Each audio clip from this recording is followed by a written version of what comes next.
Muito bem, então aqui na página 75 do livro Psicologia do Inconsciente, nós vamos dar sequência, parágrafo 128, a interpretação analítica, casual redutiva.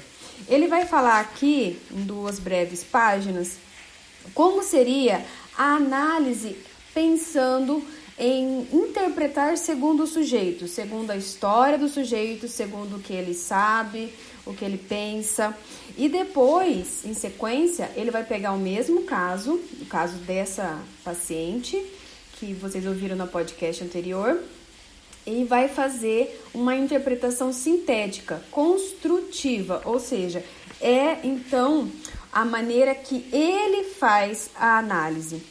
Então, para vocês entenderem como é uma análise do sonho, uma análise do inconsciente, uma análise das imagens que aparecem durante o processo que utiliza as técnicas da arte-terapia, é como se fossem 3 fases.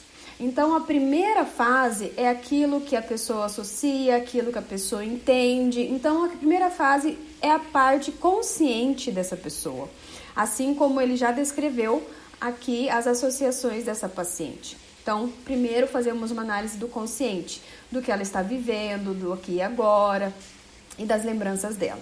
Essa é uma fase, só que essa fase, para todos que são da área da psicanálise, ela é muito, como se fosse um pires, ela é rasa, né? Ficar buscando coisas do que aconteceu no dia a dia da pessoa para tentar analisar um sonho, isso é muito raso. Aí nós vamos para um segundo nível, que seria do inconsciente pessoal. Aqui estaria a interpretação analítica, né? Então vamos ao inconsciente pessoal, vamos buscar o que essa imagem tem, que está lá no inconsciente dela, que ela não se lembra, mas que esse sonho está trazendo. Isso, então essa seria uma segunda fase. E a terceira fase, que é a interpretação sintética construtivista, que é da abordagem junguiana, que é então esse momento em que nós vamos analisar imagens do inconsciente coletivo, os arquétipos que estão ali, os símbolos que vêm dentro dos sonhos para comunicar, para criar essa função transcendente para que nós possamos assimilar tudo isso à nossa consciência. Então, vamos aprender essas fases? Então, bora lá!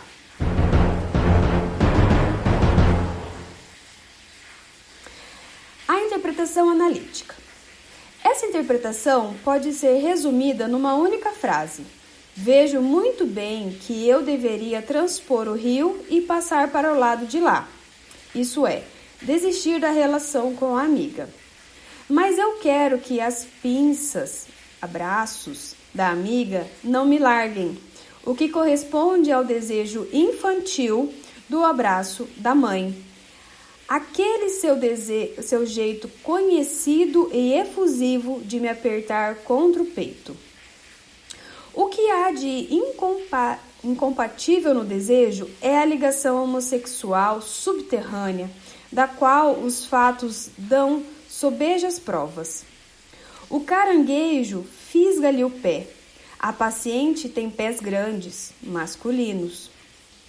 Na relação com a amiga, é ela que desempenha o papel do homem e tem fantasias sexuais a respeito. Como é sabido, o pé tem um significado fálico. A interpretação global é essa. Não quer separar-se da amiga por causa dos desejos homossexuais reprimidos que tem em relação a ela. Como esses desejos são moral e esteticamente incompatíveis com a tendência consciente da personalidade, são reprimidos e, por isso, mais ou menos inconscientes. O medo corresponde ao desejo reprimido. Olha que legal.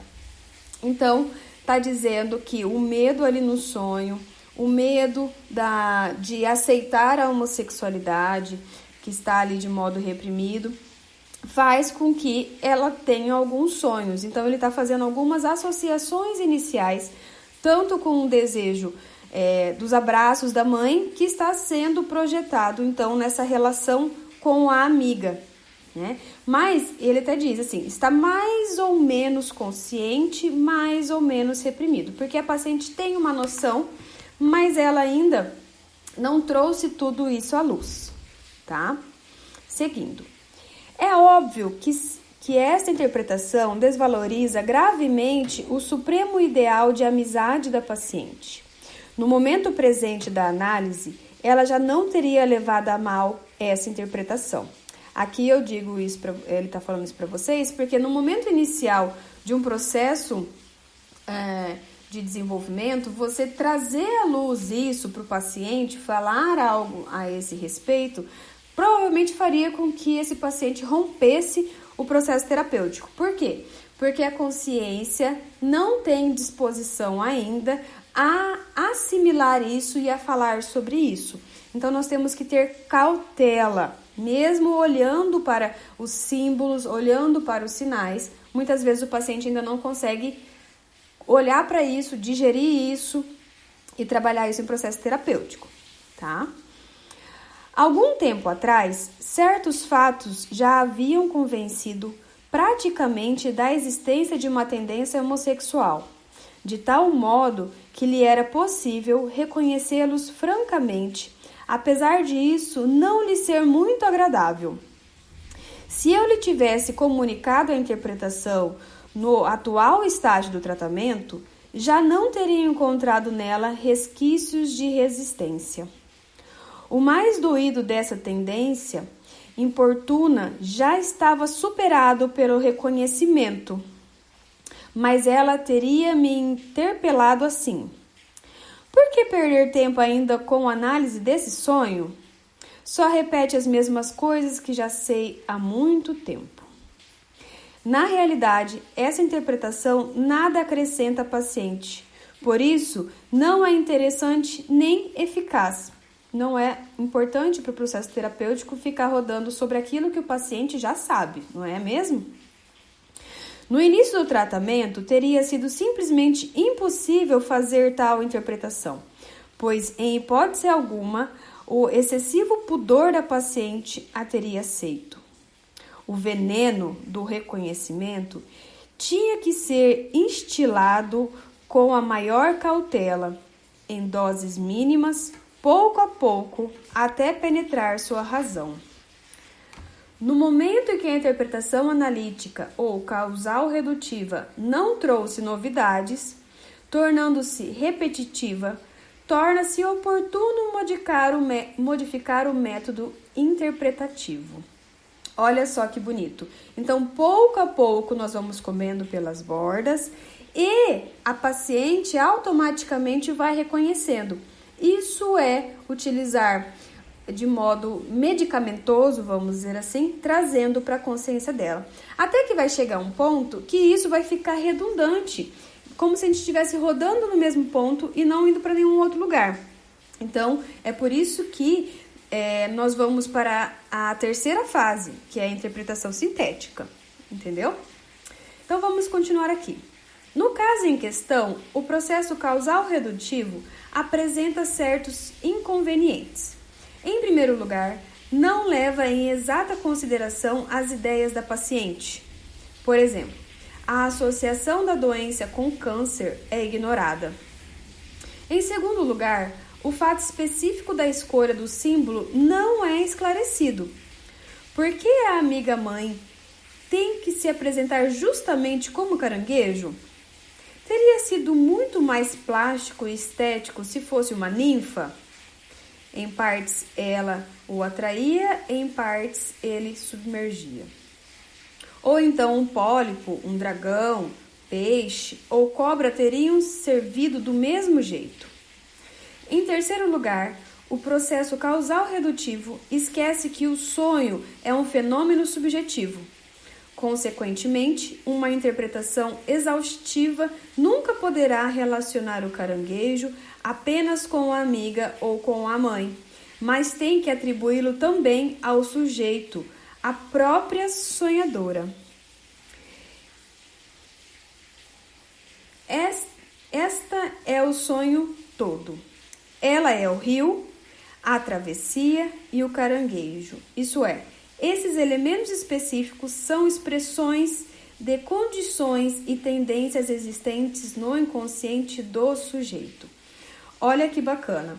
de modo geral, quando nós vamos analisar um sonho junto com o paciente, ou quando nós vamos analisar um símbolo que aparece ali na materialização, muitas vezes nós projetamos isso em alguma pessoa, na mãe, no pai. Isso aqui é meu filho, isso aqui é meu isso aqui é a pessoa que fez alguma coisa comigo, ou eu que fiz alguma coisa com a pessoa.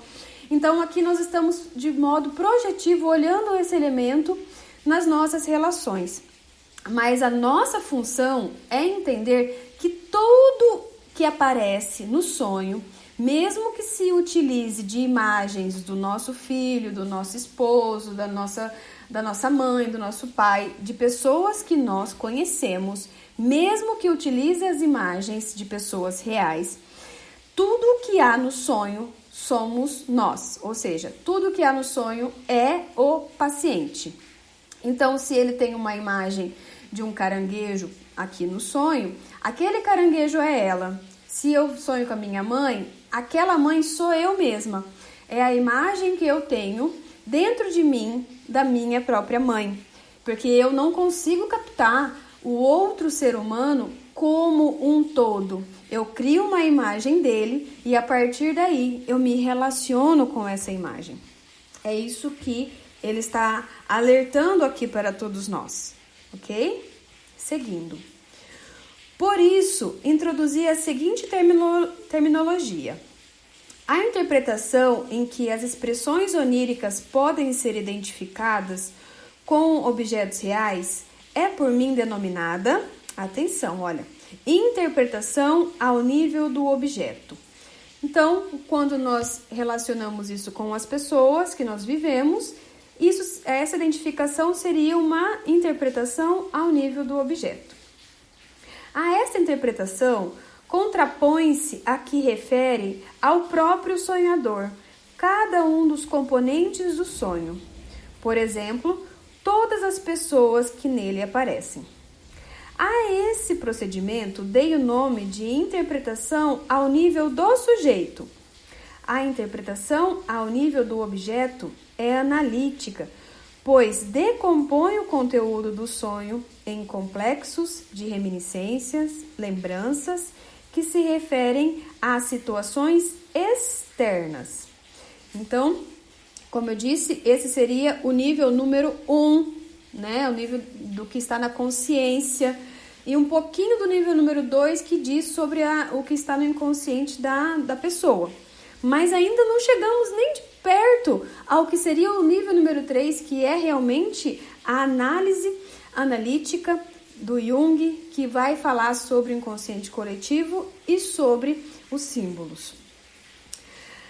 A interpretação ao nível do sujeito, ao invés, é sintética, pois desliga das circunstâncias externas dos complexos de reminiscências em que se baseia e os interpreta como tendências ou partes do sujeito, incorporando-os novamente ao sujeito. E é essa análise sintética que nós buscamos. Numa vivência, eu não experimento apenas o objeto, mas a mim mesmo em primeiro lugar. Mas isso só quando tomo consciência da minha experiência. Neste caso, todos os conteúdos do sonho são concedidos como símbolos de conteúdos do sujeito. O processo de interpretação sintético ou construtivo consiste, portanto, na interpretação ao nível do sujeito. Então, eu convido vocês ao próximo podcast, que nós vamos ir para a fase número 3 de interpretação dos sonhos, ou seja, nós vamos a fundo nessa análise. Topa? Vejo você, então, na próxima fase dessa análise. Um beijão!